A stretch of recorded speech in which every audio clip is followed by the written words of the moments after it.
제가 어떤 책을 읽다가 어느 예화에서 발견하게 된 거예요. 가상의 헤드헌터 업체가 이 신약 성경에 나와 있는 12제자들의 기질, 그리고 그들의 학력, 성격, 이 모든 것들을 종합을 해서 만들어낸 보고서예요. 그래서 이 제자들이 과연 제자로서의 자격이 있는 건지, 만약에 제자로서 새로운 신입사원으로 추천한다라면 어떤 추천사항이 있을지를 보고서로 통하여서 만들어진 것을 제가 보게 되었습니다. 이렇습니다. 야고보와 요한은 매우 자신의 출세만을 위해 사는 매우 이기적인 사람들이에요. 그들은 예수님께 영광의 자리를 청탁하려 했습니다. 제자로 부족합니다. 도마는 매사에 매우 의심이 많고 부정적인 생각을 가진 사람입니다. 적합하지 않습니다. 베드로는 성격이 매우 급하고 그르치고 그래서 일을 실수할 가능성이 높습니다. 적합하지 않습니다.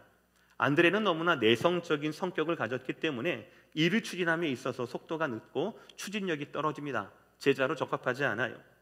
야고보는 혁명가적인 지질이 있어서 회사 공동체원으로서는 좀 위험한 존재입니다. 제자로 적합하지 않습니다. 세리 출신인 마태의 경우 다른 사람이 피해를 보더라도 자신의 이익을 위해서라면 어떤 일이라도 할 이기적인 사람입니다. 공동체를 위한 제자로서도 적합하지 않습니다.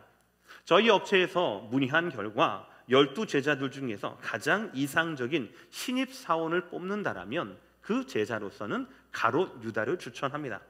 그는 이미 상당한 학식과 경험을 겸비한 인물이며 실업가의 감각과 사교성을 지니고 있습니다 라고 가상의 보고서를 제가 읽은 적이 있어요.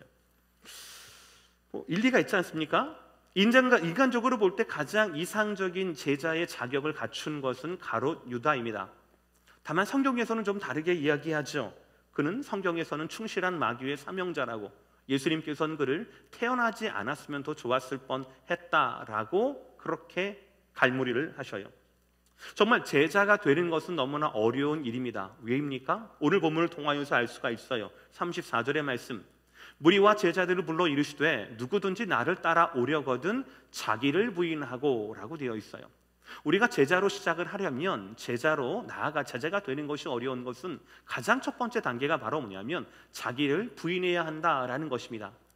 제자가 되는 것도 어렵지만 제자로서 살아가는 것도 쉬운 일은 아닙니다. 그 다음 구절 35절의 말씀, 누구든지 자기 목숨을 구원하고자 하면 잃을 것이요 누구든지 나와 복음을 위하여, 즉 예수님과 예수님의 복음을 위하여 자기 목숨을 잃으면 구원하리라 라고 말씀하셔요.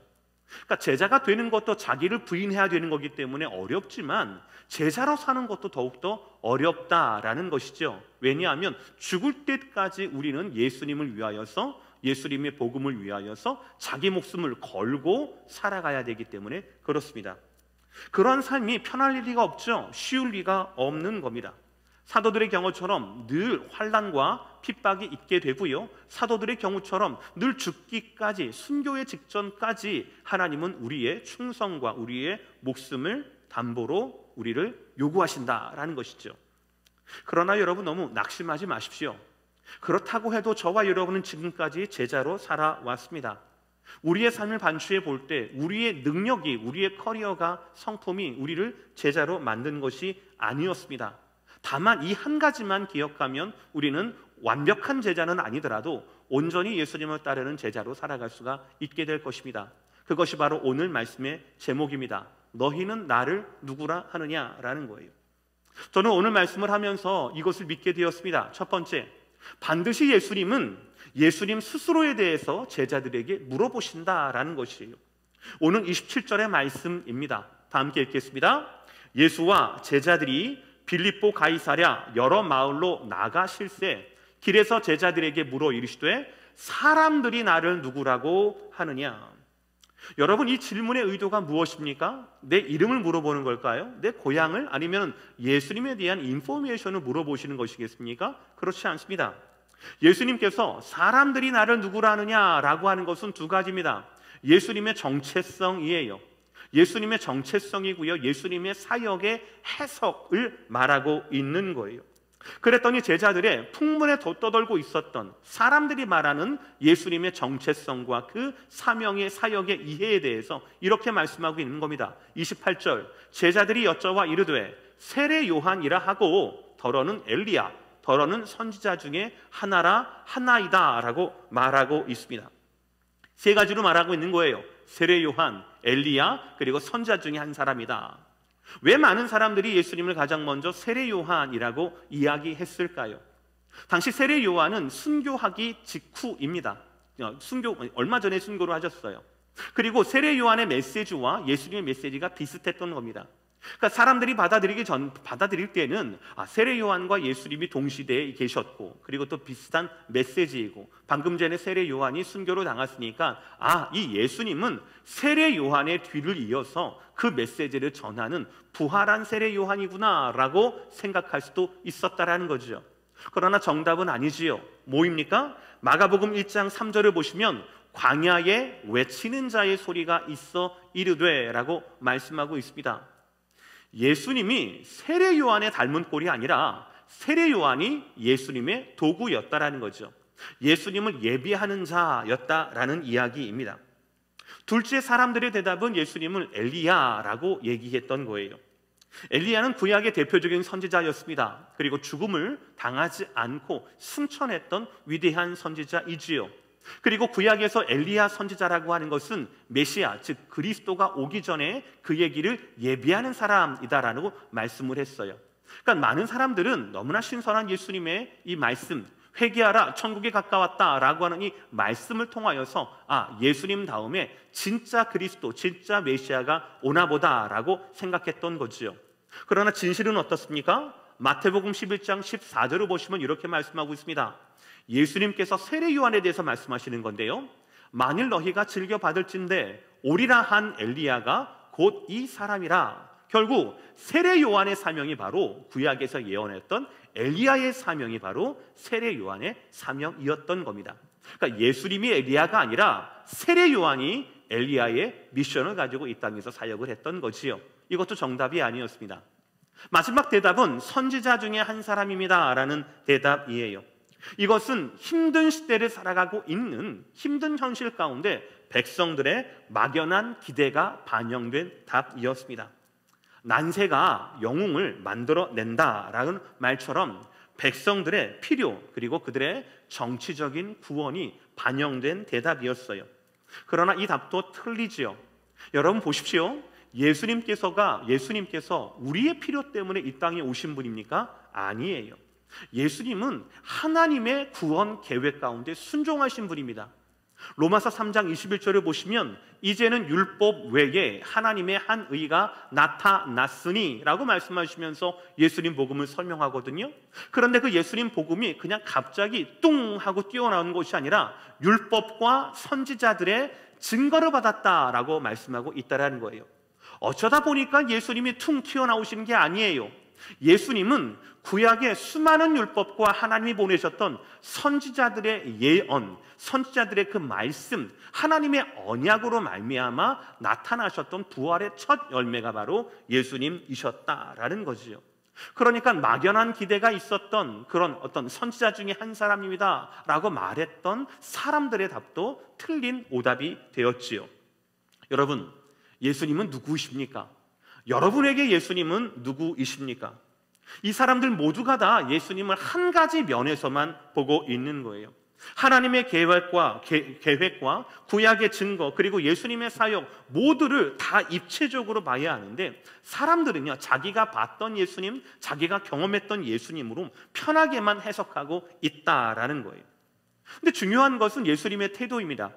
사람들의 그 말에 예수님이 가타부타 하지 않으셔요. 기분 나쁘고도 하지 않습니다. 땡땡 딩동댕 이러면서 예수님이 맞다 틀리다 하지 않으세요. 그렇지 않고 바로 다음 질문으로 넘어갑니다. 또 29절이에요. 또 물으시되 너희는 나를 누구라 하느냐라고 말씀하고 있어요.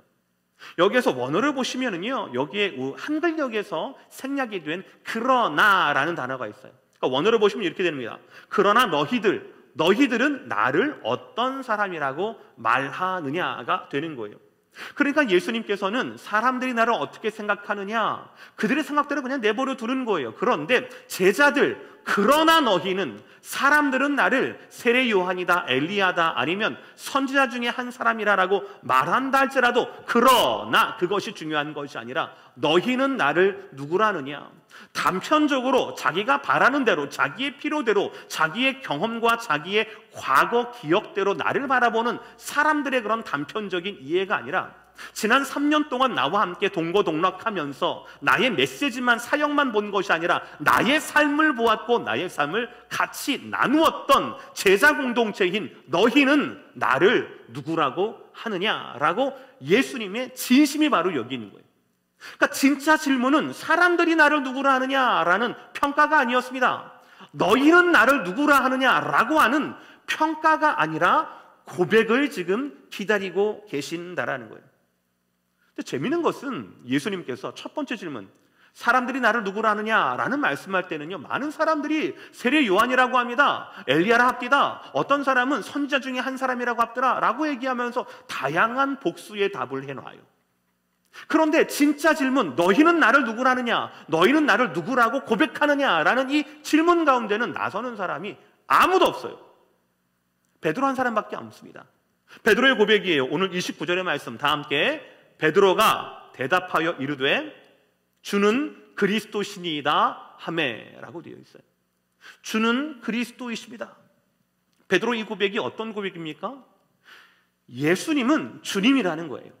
예수님은 주님이시고 예수님은 하나님의 기름 분, 그리스도가 하나님의 기름 분 분이에요. 그리스도는 이제 헬라어고요. 이것을 히브리 말로 하면 메시아예요. 예수님은 나의 주님이세요. 그리고 예수님은 하나님의 기름 부으셔서 우리에게 보내주신 우리의 메시아입니다 라는 이 고백이 저 간단한 말, 주는 그리스도이시니이다 라는 저 말 가운데, 고백 가운데 다 들어있는 거죠. 이것이 바로 예수님께서 원하셨던 정확한 예수님의 정체성이었고 예수님의 사역의 해석이었습니다.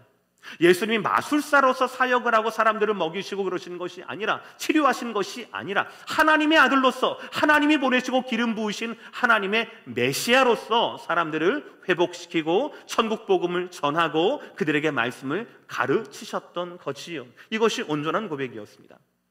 사랑하는 성도 여러분, 제자입니까? 그렇다면 우리의 일상 가운데 물어보시는 너희는 나를 누구라 하느냐라는 이 질문에 저와 여러분 모두가 베드로처럼 답할 줄 알아야 합니다. 주는 그리스도이십니다. 주는 그리스도이십니다. 물건을 살 때에도, 드라마를 볼 때에도, 부부 사이에 긴장이 있을 때에도 우리는 고백해야 돼요. 예수님은 제 주님이십니다. 예수님은 하나님이 보내신 구원자이십니다 라고 고백할 줄 알아야 합니다.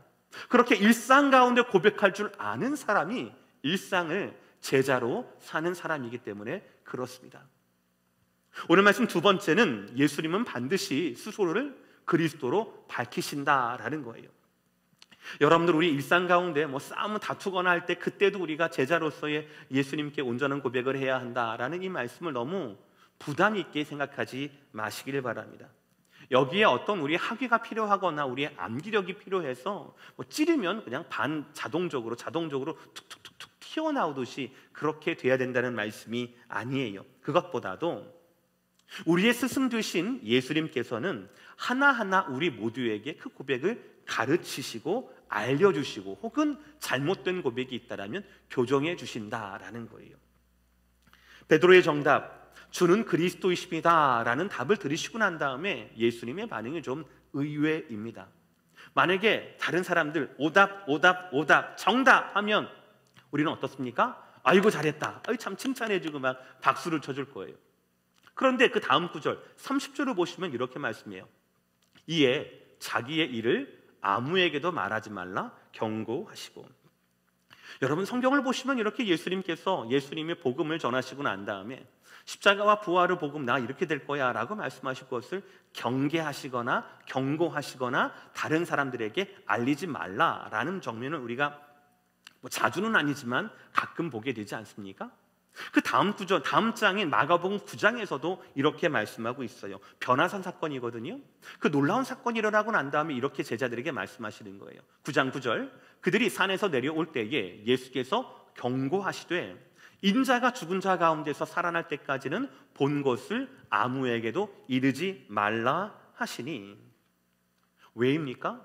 왜냐하면요, 하나님이 성경에 말씀하셨던 메시아, 바로 그리스도다운 그리스도는요, 영광만 받으실 분이 아니라, 영광을 먼저 받으시는 분이 아니라 이 말씀처럼 고난을 당하고 난 후에야, 죽은 자 가운데서 살아날 때까지 고난 이후에 영광을 받으셔야 할 분이기 때문에 그렇다라는 거예요. 이것이 바로 온전한 복음이고 예수님을 향한 하나님의 온전한 뜻이었다라는 겁니다. 예수님은 자기의 숙명에 대해서, 십자가 숙명에 대해서 수십명이 자기를 방해하지 않기를, 자기의 사역이 방해받지 않기를 원하셨어요. 그래서 제자들에게 경고하시고 경계하셨던 겁니다. 너희만 알고 있어. 그리고 너희만 알고 있고 이 온전한 복음을 내가 가고 난 다음에 너희가 전하면 되는 거야 라고 그렇게 말씀하시는 거예요. 그래서 오늘 본문에서 31절을 보시면 예수님께서 이렇게 가르치시는 겁니다. 우리 다 함께 31절의 말씀 읽겠습니다. 시작. 인자가 많은 고난을 받고 장로들과 대제사장들과 서기관들에게 버림바 되어 죽임을 당하고 사흘 만에 살아나야 할 것을 비로소 그들에게 가르치시되 라고 말씀하고 있어요. 오늘도 아시겠지만 베드로가 오늘 주는 그리스도십니다 라고 말로는 바른 고백을 하지만 나중에 행동으로는 예수님께 사탄아라는 말씀을 들을 정도로 행하는 것과 고백하는 것이 다른 반쪽짜리 고백만 하고 있지 않습니까? 그런데 예수님은 베드로를 포기하지 않으세요. 베드로가 제자들이 한 걸음 나아가면 주님은 그 제자들을 향해서 10걸음 달려가는 것이 바로 주님과 제자들의 관계였어요. 사실 우리도 마찬가지입니다. 저와 여러분이 예수를 믿고 난 뒤에 우리가 온전하게 살았습니까? 온전하게 의롭게 살았습니까? 바르게 살았습니까? 언제나 착한 일을 생각하고 착한 일만 행하며 살았습니까? 그렇지 않아요. 그럼에도 불구하고 우리가 예수님을 구주로 믿고 난 다음에 그 증거로 인하여서 우리 안에 누가 계십니까? 바로 성령 하나님이 함께 내주해 계시거든요. 성령 하나님이 내주해 계시고 우리 끝에는요 연약함이 항상 있어요. 죄성이 있습니다. 죄의 자리가 항상 있다라는 거예요. 그러나 그 연약함이, 죄성이, 죄의 자국과 흔적들이 결코 우리를 지배하지 못한다라는 거예요. 왜 그렇습니까? 우리 영혼 가운데, 마음 가운데 계신 성령 하나님의 존재 때문에, 우리를 도우시는 성령 하나님의 존재 때문에 우리의 연약함이 우리를 삼키지 못한다라는 것이죠. 로마서 8장 26절 이렇게 말씀하고 있습니다. 이와 같이 성령도 우리의 연약함을 도우시나니 우리는 마땅히 기도할 바를 알지 못하나 오직 성령이 말할 수 없는 탄식으로 우리를 위하여 친히 간구하시느니라. 아멘. 우리는 기도도 못해요. 우리는 기도도 못해요. 가지도 못해요. 서지도 못해요. 그러나 하나님께서 우리의 연약함을 도우셔요. 담당하셔요. 그래서 말할 수 없는 탄식으로 하나님 앞에 우리를 위하여 친히 직접 간구하신다라고 말씀드립니다. 다시 말씀드립니다. 제자에게 있어서 가장 중요한 것은 한 사람 한 사람 나의 자격이 아닙니다. 그것이 아니라 내 스승 되시고 내가 따라가야 할 예수님에 대한 바른 고백, 내가 누구인가, 내가 얼마나 능력 있는 사람인가가 저와 여러분의 이슈가 아니라 내가 따르는 예수님이 어떤 분인가라고 하는 그 예수님에 대한 바른 신앙 고백이 바로 키워드라는 거예요. 그게 가장 중요한 겁니다. 오늘 말씀 마지막 세 번째, 반드시 하나님은 우리를 온전한 제자로 부르신다라는 거예요. 오늘 말씀을 문맥을 제대로 이해하기 위해서는 예수님과 베드로 사이의 이 긴장을 좀 더 깊이 자세히 볼 필요가 있습니다. 베드로는 오늘 지금까지 제가 말씀드렸듯이 놀라운 고백을 합니다. 주는 그리스도이십니다 라는 고백을 하지요. 그리고 난 후에 그의 행동은 더욱더 놀랍습니다. 32절 말씀, 드러내놓고 이 말씀을 하신, 이것은 예수님께서 드러내놓고 예수님의 죽음과 부활을 말씀하신 거예요. 그랬더니 베드로가 어떻게 행동합니까? 베드로가 예수를 붙들고 항변하매라고 되어 있어요. 여러분, 여기에서 항변하매라는 뜻은요, 뭐 변호하다 뭐 이런 게 아니에요. 예수님을 꾸짖다라는 거예요. 꾸짖다라는 겁니다. 전에는 제가 이것을 몰랐거든요. 그럴 때는 저는 어떻게 생각하냐면 베드로가 의리가 있으니까, 인간다우니까, 좀 성격은 급해도 예수님이 갑자기 그 부활을 말씀하시기 이전에 십자가를 말씀하시고 죽임을 당해야 된다, 서기관과 대제사장들과 그 사람들에게 내가 죽임을 당해야 한다라는 말씀을 드리니까 성질 급한 베드로가 승리를 못 이기고 그럴 수는 없습니다, 그러시면 안 됩니다, 그러시면 안 됩니다, 그 말씀인 줄 알았어요. 근데 그게 아니에요. 오늘 베드로는 예수님의 죽음을 슬퍼한 것이 아닙니다. 그 죽음을 막아선 거예요. 이의를 제기한 게 아니에요. 야단치는 거예요. 책망하는 겁니다. 여러분, 지금 베드로가 예수님을 꾸짖는 이유가 뭡니까? 지금 예수님의 길이 자기의 생각과 맞지 않았던 거예요. 자기 고백으로는 예수님 나의 주님이십니다, 예수님은 그리스도이십니다, 메시아이십니다, 구원자세요 라고 이야기를 하지만 베드로에게 언제까지나 예수님은 정치적인 메시아였거든요.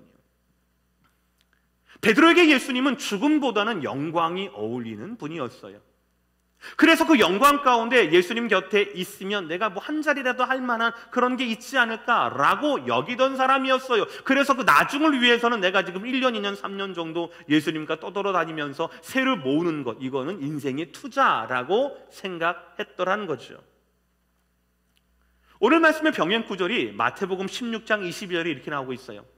베드로가 예수를 붙들고 항변하여 이르되 주여 그리 마옵소서, 이 일이 결코 주께 미치지 아니하리이다. 완전히 지금 베드로가 선을 넘는 거예요. 어떻게 베드로가 예수님을 붙들고 꾸짖을 수 있습니까? 어떻게 베드로가 예수님 앞에서 결코라는 단어를 쓸 수가 있습니까? 어떻게 베드로가 예수님 앞에서 이 일이 이루어지지 않으리다라고 말할 수 있습니까? 그러나 이에 대한 예수님의 반응은 더 놀랍습니다. 33절의 말씀 다 함께 읽겠습니다. 오늘 말씀 33절 시작. 예수께서 돌이키사 제자들을 보시며 베드로를 꾸짖어 이르시되 사탄아 내 뒤로 물러가라, 내가 하나님의 일을 생각하지 아니하고 도리어 사람의 일을 생각하는도다 하시고. 너무 재미있어요. 지금 베드로가 이렇게 좀 이상한 돌발 행동을 하고 있지 않습니까? 베드로가 베드로답지 않게 선을 넘고 있는 거예요. 그런데 예수님께서 돌이키사 누구를 보시며 누구를 꾸짖었다고 말씀하십니까?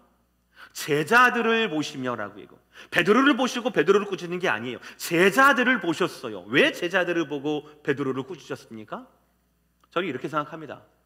지금 베드로가 얘기했던 예수님이 정치적인 영혼의 메시아, 온 세대를 위한 메시아가 아니라 예수님은 유대를 위한 메시아고 나를 위한 메시아고 영광을 위한 메시아다라고 하는 그 생각, 하나님의 일이 아니라 사람의 일로만 예수님을 제안했던 이 생각이 과연 베드로만의 생각이었을까? 제자들의 생각이지 않았을까? 그래서 예수님께서 베드로가 대표적으로 얘기했지만 그 대표적인 베드로의 이야기를 보고 제자들을 보시며 베드로를 꾸짖으신 게 아닐까라는 그런 생각이에요. 그럼 두 가지예요.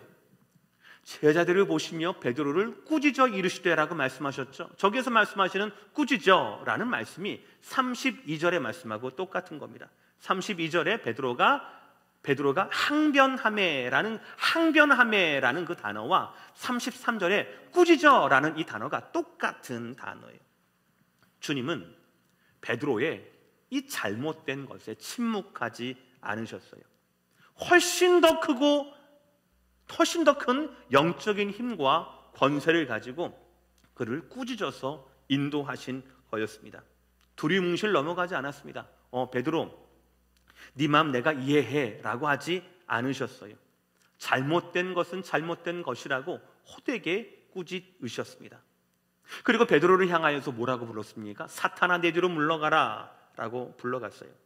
여기서 사탄아 라고 하는 것은 신약 성경에서 36번 나오거든요. 36번 중에서 34번 대부분은요, 예수님께서 악한 마귀, 더러운 귀신 이런 것들을 부르실 때 자기를 대적하는 영적 어떤 그런 권세나 실체에 대해서 예수님이 사탄아라고 34번 부르셨어요. 그리고 딱 두 번 마태복음 16장하고 마가복음 8장 이 베드로를 향하여서 사탄아라고 2번 부르셨어요. 우리가 이걸 통해서 무엇을 할 수 있겠습니까? 아무리 제자라 할지라도, 그리고 아무리 정답을 말한 온전한 입술로 예수님은 주요 그리스도십니다 라고 고백했던 제자라 할지라도 그 역시 사단의 세력에 사로잡혀서 주님의 사역을 방해하는 자로 쓰임을 받는다라면 그 순간만큼은 주님의 대적이 될 수가 있다라는 경계의 말씀입니다. 이것이 바로 저와 여러분이 마음 가운데 새겨야 할 영적 경계선이에요. 고린도전서 10장 12절 그런즉 선줄로 생각하는 자는 넘어질까 조심하라. 우리 다 함께 읽겠습니다. 시작. 그런즉 선줄로 생각하는 자는 넘어질까 조심하라. 그러나 여러분 너무 조심해서 겁내기 전에 예수님께서 왜 베드로를 사단아라고 부르셨을까? 그 이유를 보시길 바랍니다. 그것이 더 우리에게 유익이 될 거예요. 33절을 보세요. 맨 마지막 절 빨간 글씨 내가 하나님의 일을 생각하지 아니하고 도리어 사람의 일을 생각하는도다 라고 말씀하셨어요. 왜 베드로가 이런 수모를 당합니까? 아니 수모도 아니죠. 이런 꾸짖음을 받았습니까? 하나님의 일을 생각하지 않고 사람의 일을 생각해서 라는 거죠. 여러분 이 부분이 굉장히 중요합니다. 여러분 오늘 베드로가 넘어진 부분이 무엇이었다라고 했습니까? 바로 예수님 죽음에 대한 해석이었어요. 베드로에게 예수님의 길은 그가 생각했던 정치적인 메시아, 그가 생각했던 예수님의 길과 어울리지 않았어요. 사람의 일로 생각한다라면 죽음을 향한 그 길은, 십자가를 향한 그 길은 실패의 길입니다. 절망의 길이에요. 그러니까 당연히 내가 반대해야 하는 길이라고요. 그러나 예수님 말씀은 다릅니다. 예수님은요 자신의 길이 곧 죽음을 향한 길뿐 아니라 죽음을 초월해서 부활을 향해 나가는 길이라는 거예요. 그래서 자기의 길만이 죽음을 이길 수 있는 길이라고 말씀하십니다. 그 중요해요. 그 결과가 뭔 줄 아십니까? 오늘 34절의 말씀이에요. 다 함께 시작. 무리와 제자들을 불러 이르시되 누구든지 나를 따라오려거든 자기를 부인하고 자기 십자가를 지고 나를 따를 것이니라. 이 말씀을 좀 크게 보세요. 이 말씀을 크게 보시라고요. 지금 베드로에게 사탄아 뒤로 물러가라, 네가 하나님을 생각하지 않고 사람의 일만 생각한다 라고 말씀하시면서 그 베드로를 무리와 제자들과 함께 교정해 주시거든요. 뭐라고 말씀하시는 겁니까? 내가 지금 가려고 하는 십자가의 길, 죽음을 향한 이 길, 나만 가는 거예요? 아니면 너희도 같이 가야 하는 길이라는 겁니까? 너희도 같이 가야 하는 길이라는 거예요. 우리는 이 말씀 가운데 아멘 해야 되는 겁니다. 베드로가 반대했고 도리어 베드로가 예수님을 붙들고 예수님께 결코라는 단어를 하며 예수님을 꾸짖었던 예수님의 그 길, 바로 십자가를 향한 죽음의 그 길은 예수님이 가셔야 할 길뿐만 아니라 예수님을 따른다는 모든 제자들이 가야 할 길이었다라는 거예요. 예수님은 이것을 오늘 제자들에게 가르치고 계신 거예요. 예수님이 가신 길과 우리가 따라가야 할 길이 다르지 않다라는 거죠. 오늘 말씀 마무리하겠습니다. 사랑하는 성도 여러분, 여러분은 예수님을 누구라고 생각하십니까? 누구라고 고백하십니까? 바로 그것이 저와 여러분의 수준입니다.